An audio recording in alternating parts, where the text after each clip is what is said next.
ආයිබෝවන් මගේ යාළුවෝ හැමෝටම මම අද කියලා දෙන්න හදන්නේ ඔයාලට කහාන්දර පැලයක් කොහොමද හදාගන්නේ කියලා. ඉතින් අපි බලමු කොහොමද මේ කහාන්දර පැලයක් හදාගන්නේ කියලා. හරි යාළුවනේ, අපිට අන්දර ගහක් හදාගන්න නම් මෙන්න මේ වගේ ඉත්තක් තමයි කපලා ගන්න ඕන. මොකද මේ අන්දරවල පැලවෙන්නේ ඉති.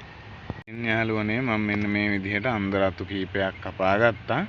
ඉතින් යාළුවනේ මේ අන්දර අතු කපාගෙන මේකේ තියෙනවා මෙහෙම දිගටම කොළ. ඉතින් අපි හිටවන පැත්තේ මුල පැත්තේ කොළ කුරුප් 4-5ක් විතර කපලා අයින් කරගන්නවා. ඊට පස්සේ මේ විදිහට තමයි අන්දර අතු තියෙන්නේ. ඊට පස්සේ යාළුවනේ මේ තියෙන කෝමාරිකා අරගෙන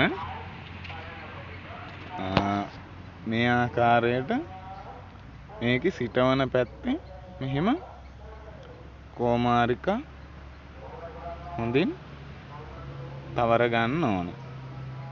ඉන්පසු යාළුවනේ මෙන්න මේ විදිහට පැකට් හදාගෙන මේ පැකට් එක මේ විදිහට සිටව ගන්න ඕන.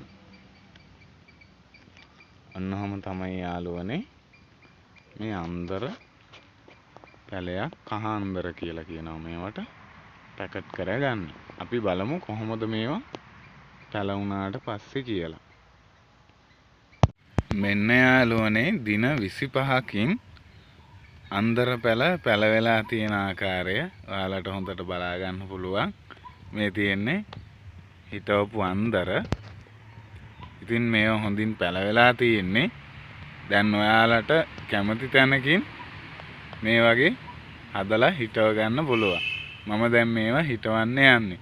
ඉතින් යාළුවනේ ඔයාලට අන්දර පැලයක් පැල කර ගැනීම පිළිබඳව යම්කිසි දැනුමක් ලැබුණා කියලා හිතෙනවා නම් මට ලයික් කරන්න, කමෙන්ට් කරන්න, ෂෙයා කරන්න. මෙවැනි වීඩියෝ නැවත කිරීම සඳහා සබ්ස්ක්‍රයිබ් කරලා මට සහයෝගය දක්වන්න. ඔයාලට බොහොමත්ම ස්තුතියි.